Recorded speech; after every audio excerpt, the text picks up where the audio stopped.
Bismillahirrahmanirrahim. Assalamualaikum warahmatullahi wabarakatuh. Kembali lagi dengan kami di acara podcast Les Bumi PCNU Kencong. Masih bersama kami Muhammad Haryono yang akan terus menemani perjalanan podcast ini kurang lebih selama 30 menit ke depan.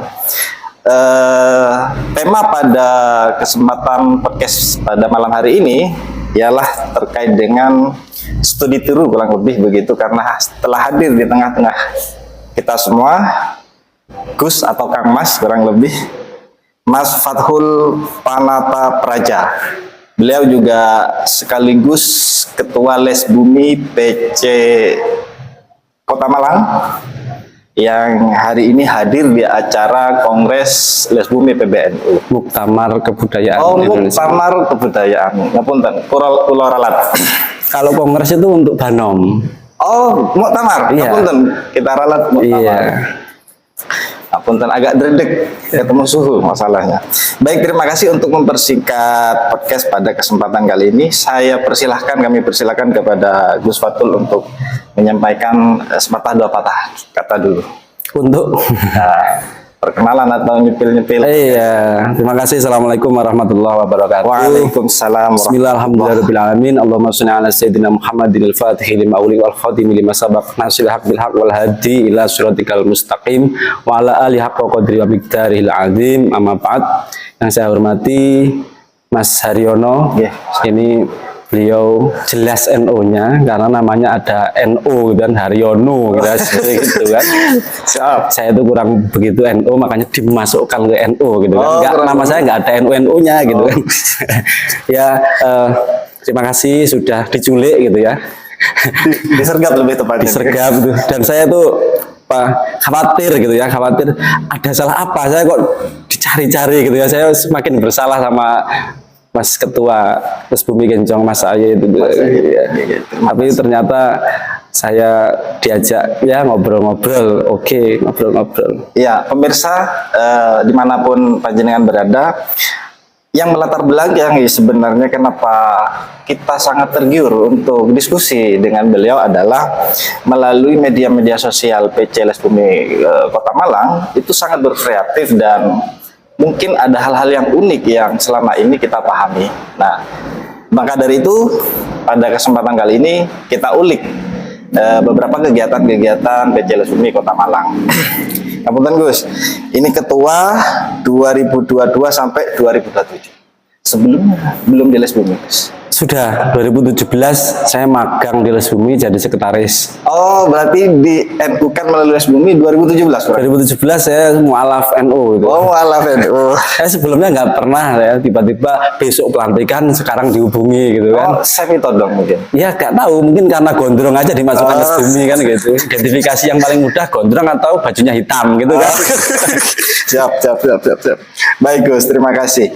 Ini karena kebetulan 2022 ketuanya panjenengan diamanai, kita ingin tahu Gus bagaimana mungkin terkait dengan pola-pola organisasi yang dilakukan oleh PC Les Bumi Kota Malang berkaitan dengan Les Bumi.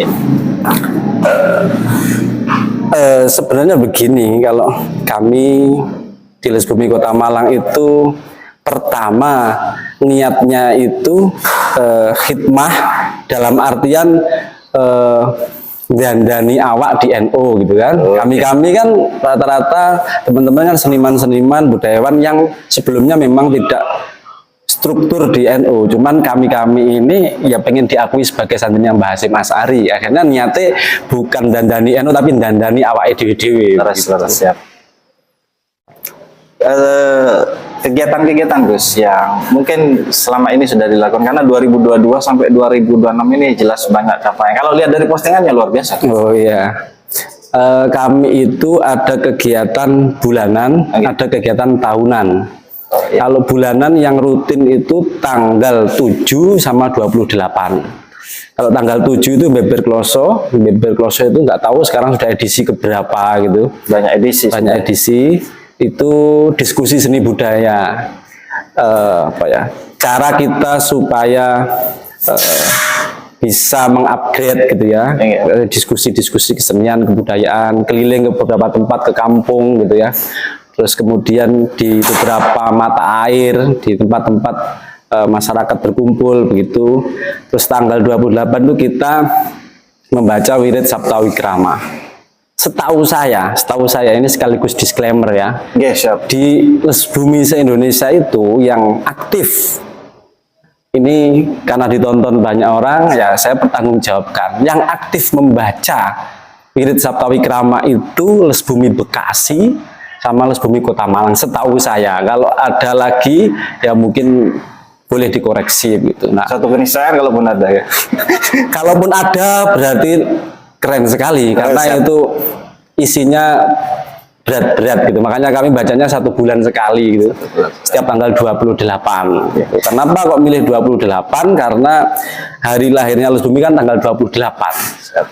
Jadi disakralkan tanggal 28 ya. Iya, terus kemudian itu yang Masehi ya. Kalau yang Hijriahnya kan 21 Syawal ya. Nah, kalau agenda tahunan kami itu ada namanya Jigang Ramadan. Jigang Ramadan. Ngaji 3 dinten ing wulan Ramadan gitu ya. Kenapa kok kita bikin itu? Karena kita ini santri gitu ya, atau pengen diakui sebagai santrinya Mbah Hasyim. Kalau bulan puasa biasanya kalau santri-santri kan ya ngaji pasan gitu ya. Nah, cara kami untuk menerjemahkan ngaji pasan yaitu ngaji 3 dinten ing wulan Ramadan. Nah, kami tematik begitu. Tema tahun ini, Ramadan tahun ini tentang sunan siapa begitu. Dan ini sudah jalan ke 2002 keempat Sudah kali ya. Kurang lebih ini di awal Ramadan, di tengah atau Biasanya di minggu kedua, biasanya minggu kedua, terus kita selalu menghadirkan naskah-naskah yang berkenaan dengan sunan atau wali yang menjadi tema itu gitu. Siap. Izin Gus. Masih ada lagi. Oh, masih ada lagi. Monggo siap.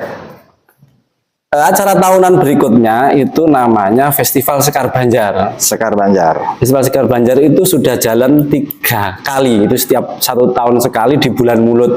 Kenapa kok kita bikin acara di bulan Mulut? Karena kami ingin memaknai Kanjeng Nabi lebih dari sekedar biasanya. Saya merasa begini, ini anggapan saya, ya bisa dikoreksi ya. Kadang mungkin karena sering membaca Maulid Tiba tiap hari, tiap minggu, jadi ada vibes-nya kurang gitu loh kalau. Dan selain itu, karena kita ini santri, bagaimana caranya mengagungkan Kanjeng Nabi sebagai puncaknya puncak gitu kan? Karena di Jawa bagian barat itu ada namanya tradisi besar yang diwariskan Sunan Gunung Jati, namanya Panjang Jimat, itu juga bulan Maulud. Terus sekarang dilestarikan Keraton Kasepuhan, Kanoman, Kacirbonan gitu ya. Di Jawa Tengah ada namanya Grebek Maulud, Grebek Sekaten itu ya. Jawa Tengah plus Jogja, Solo. Di Jawa Timur itu non sewu, saya belum menemukan bagaimana Maulid itu dijadikan acara yang berkelindan antara seni, budaya, agama, dan masyarakat gitu. Dipadu jadi satu. Iya, karena mungkin ya kalau di Jawa Barat ada warisan para sunan yang dimotori oleh keraton Islam gitu ya. Di Jawa Tengah juga begitu. Lah di Jawa Timur mungkin karena tidak ada kerajaan Islam yang memberi legasi semacam itu gitu. Meskipun almarhumah Ki Agus Nyoto dalam penelitiannya di Atlas Wali Songo menyebutkan di Lumajang ada bekas kerajaan Islam. Cuman sependek pemahaman saya tidak sampai memberikan legasi yang sampai hari ini begitu.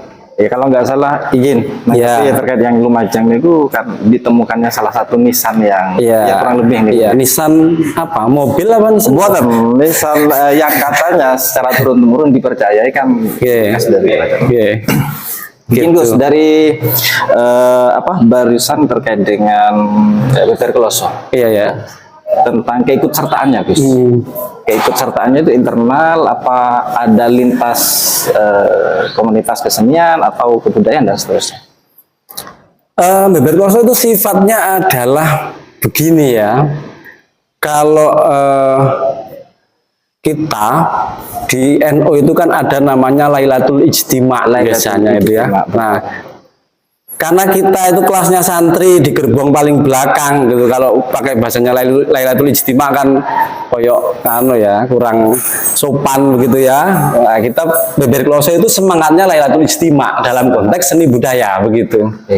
Gitu. Jadi lebih kepada masyarakat, baik masyarakat secara umum, baik masyarakat seni gitu ya, baik kelompok adat, baik mahasiswa. Kita pernah akhirnya apa ya? Kita pernah diundang di salah satu momen 1 abad NU di Kota Malang itu, diundang khusus Beber Kloso dipindah di panggung itu gitu.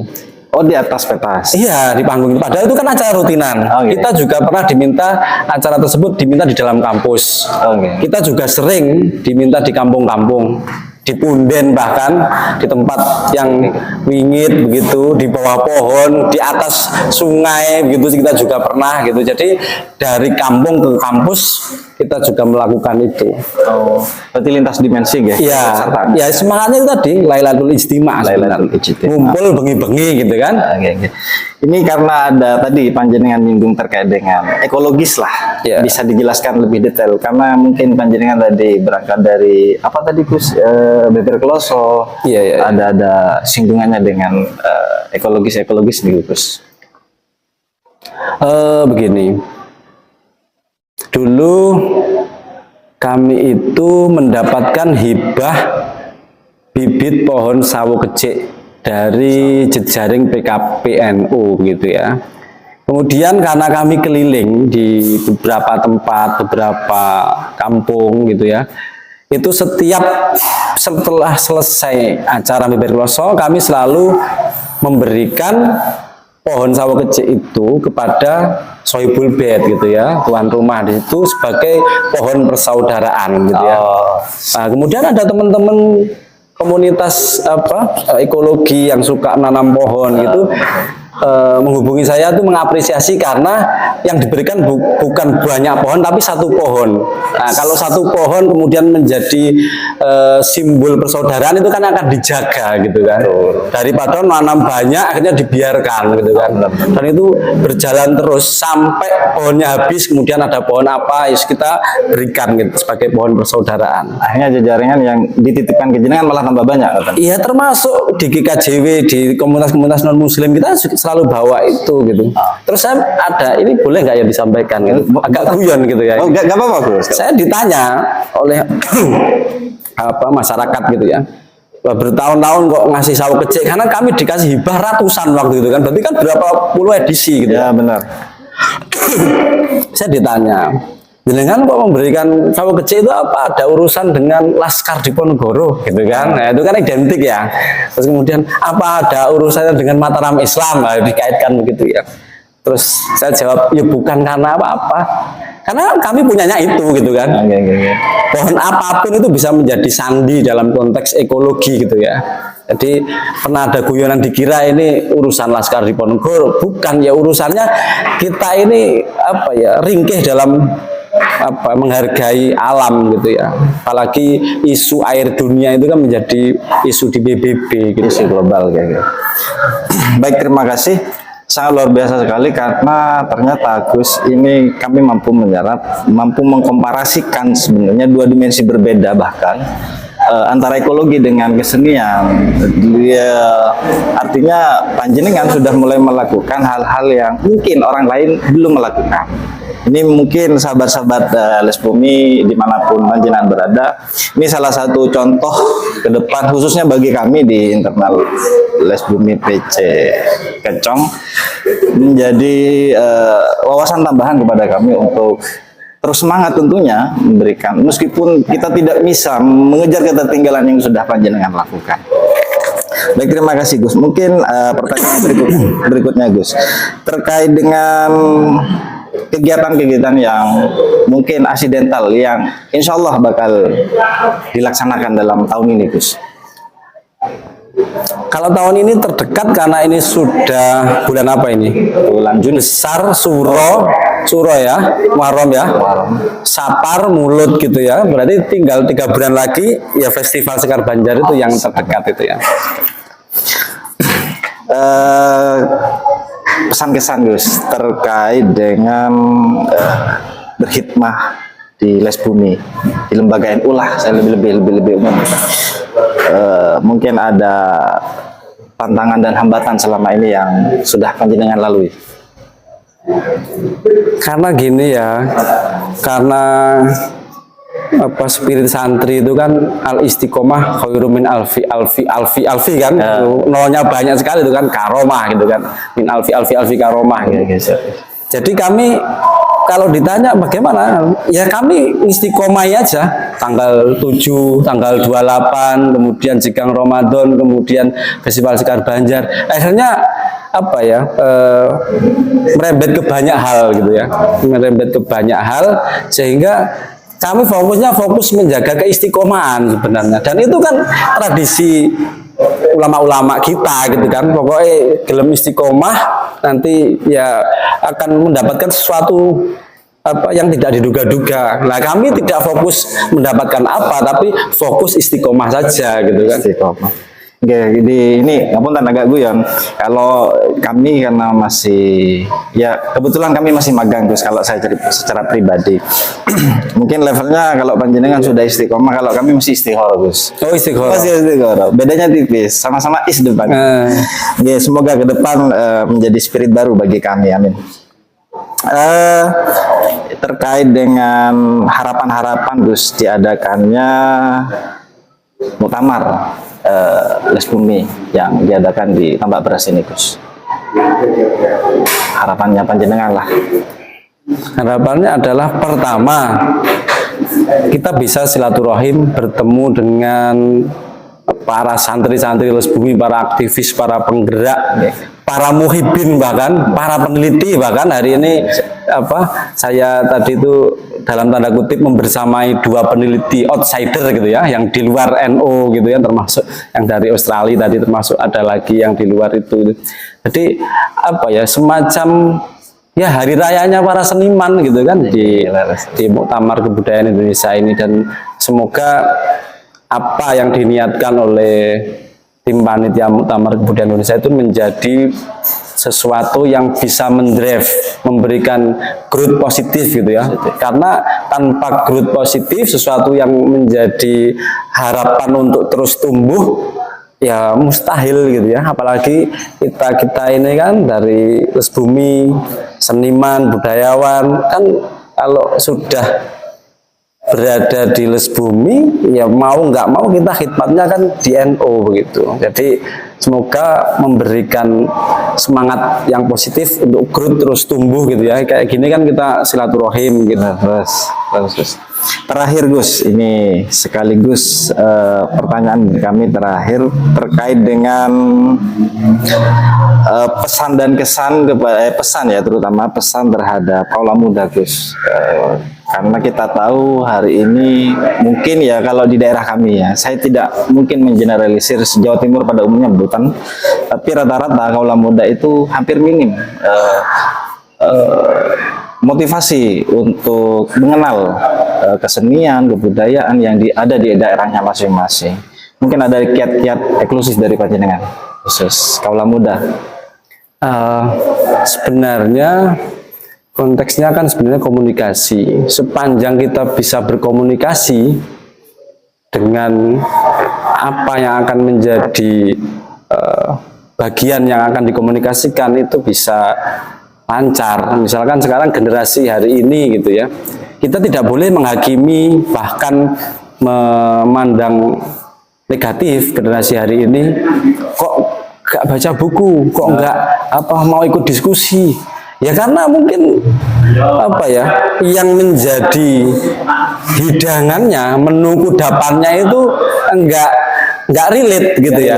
Contoh yang paling sederhana, komunikasi atau percakapan visual. Kita kalau bikin flyer, terus kemudian ini ada huruf Latinnya, anak-anak Gen Z itu males Pak lihat itu kan. Oh benar. Kemudian yang kedua, flyer kok ada gambar gitu ya, gambar nuwun sewu pimpinan organisasinya, nuwun sewu loh, nuwun sewu.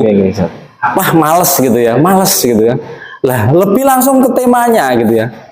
Mohon maaf jenengan bisa cross check seluruh flyer BBR Rosso di Bumi Kota Malang tidak pernah sekalipun menggunakan atau menampilkan foto saya gitu. Oh benar, siap. Karena itu jadi pengaruh ke anak-anak Gen Z. Ini paling gimmick gitu ya, gimmick gitu ya. Tapi kalau fokus apa gitu ya, terus terbaca jelas, terus kemudian temanya relate begitu, ya pasti akan banyak yang datang. Itu kan tergantung yang akan menikmati kudapannya siapa gitu kan.